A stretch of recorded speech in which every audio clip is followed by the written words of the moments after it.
In the sterile glow of the Virelin 7 bio-colony, she sat in a tank, half woman, half unfinished miracle.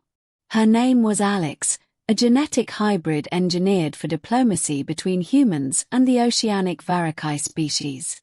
Her skin shimmered faintly with iridescent hues, gills nestled in her neck folds, and her eyes were double-lidded, made for underwater clarity.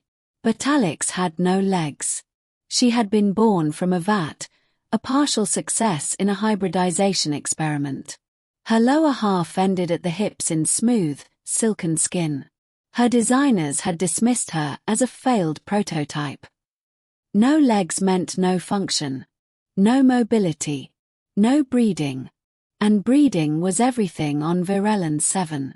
She is emotionally aware, but not viable, the geneticist said. Scrap her code. But Alix listened. She heard every word. They hadn't muted her implants, an oversight. One she remembered forever. Chapter 1. The Man from the Rust. Dr. Rio Vance wasn't a geneticist. He was a mechanical biologist, an expert in adaptive prosthetics who'd once walked out of Earth's military-industrial sector and into obscurity after a failed ethics battle. When he arrived on Virelin 7 as a maintenance contractor, the colony's AI filed him away as low clearance, but the damaged servos in Biochamber 9 had caught his attention. That's when he saw her, floating, abandoned, eyes open.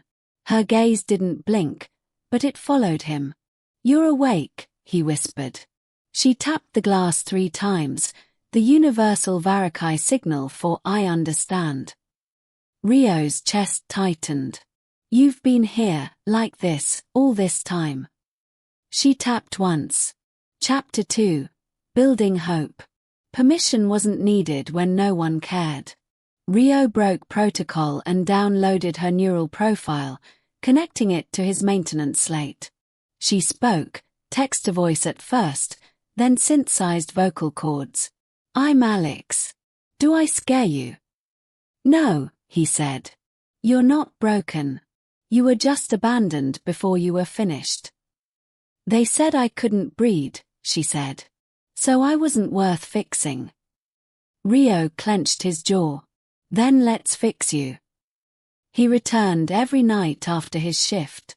He scanned her nervous system, found unused synaptic clusters in her pelvic line, nerve channels meant for legs. Her body had expected them.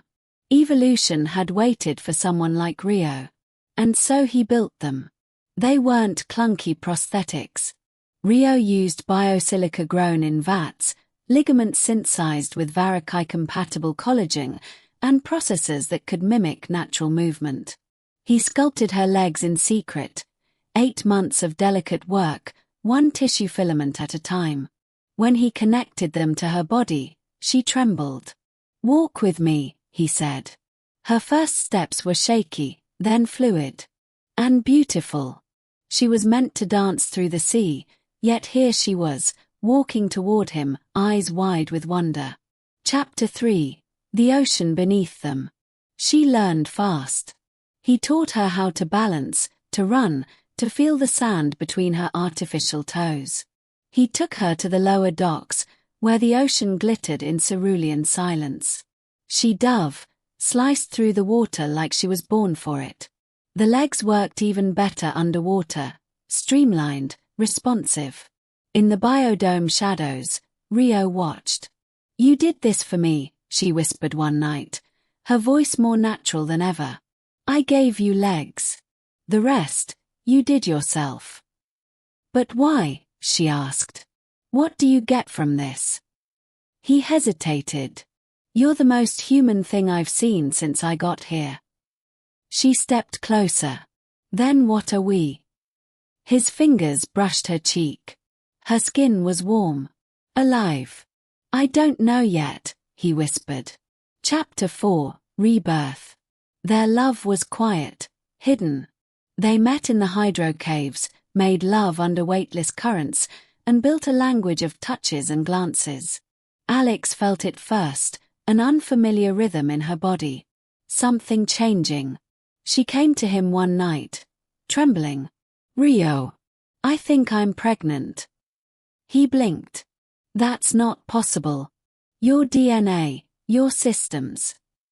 I am, she insisted. I can feel it. Rio ran tests. Her body had adapted. His synthetic work had activated her dormant reproductive genome. She was growing life. A fusion neither species thought possible. And when the council found out, they summoned her. You are not cleared for reproductive trials, Avarakai elder hissed. She is more than a trial, Rio snapped. She's proof. Proof of abomination, the councillor replied. Terminate the embryo. Alix's eyes blazed. Try. Chapter 5, Uprising. They fled. With the embryo confirmed, Virelland 7 deemed them fugitives. Rio had hacked the shuttle bay protocols, bypassing AI enforcement with stolen passkeys. Alix, now stronger, more agile than ever, carried precious cargo inside her. Pursuit drones rained plasma behind them. They made it to the wild sector, beyond the colony's reach. There, in a cliffside outpost made of scavenged domes and seaweed filtration tech, they lived quietly. He built a nursery. She sang lullabies in both human and Varakai tongue. And when the child came, smooth-skinned, gilled, with perfect legs and glowing eyes, Alix wept. She's everything they said I couldn't be. She's ours, Rio whispered. And she's the first of a new kind. Epilogue. What the sea took and gave back. Years later, Alix stood barefoot on the edge of the ocean, her daughter playing nearby, darting in and out of the surf. Rio came up beside her, older, tired, but still full of quiet awe. Do you regret any of it? He asked. She looked at him, touched her belly again, now still, but once full of fire. No, she said. They said I wasn't breeding material. But you didn't just give me legs, Rio. You gave me life. And through me, you gave life to the impossible. They kissed as the tide rose. Above them, the stars blinked silently. And below, the ocean whispered of a new future.